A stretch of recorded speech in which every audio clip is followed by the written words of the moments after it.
for you over there, you're an anomaly, right?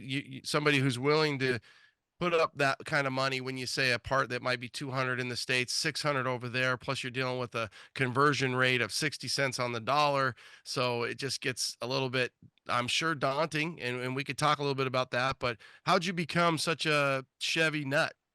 Oh, mate, it's a ripper question, and we could probably sit here all day and talk about it. But yeah, if we go back probably to young Oscar, I didn't really have anyone in my family that were car nuts. I grew up, obviously, my folks had old Range Rovers, so a bit different. The Chevs were never really part of the equation, but these old four-wheel drive Range Rovers that we had, the 80s and 90s shapes, heavy doors, wind up windows, no AC, and all my fondest memories of going to the beach, going out into the bush. There's not a heap else to do on this island, sadly. If you're not out in the water worrying about the sharks or out in the bush worrying about the snakes, yeah, you've really got to get amongst it. But I remember getting in friends' cars and slamming new car doors because that's how you'd close the old car door.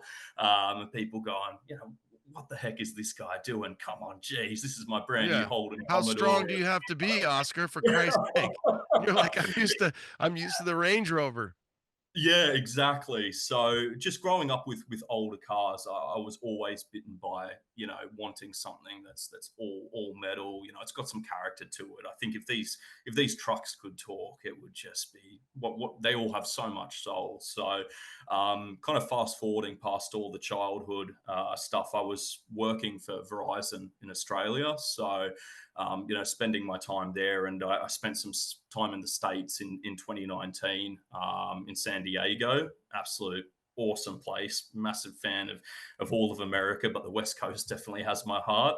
Um, and I went to a couple of the cars and coffees over there. So you've got a few in San Diego. I spent some time in Santa Barbara where I'd have, a couple of nights partying and go get a coffee in the morning and, kind of stumble across these cars and coffee. And where you see, cars from, or you see your 300 SL gull wings and you see old Ferraris and Lamborghinis.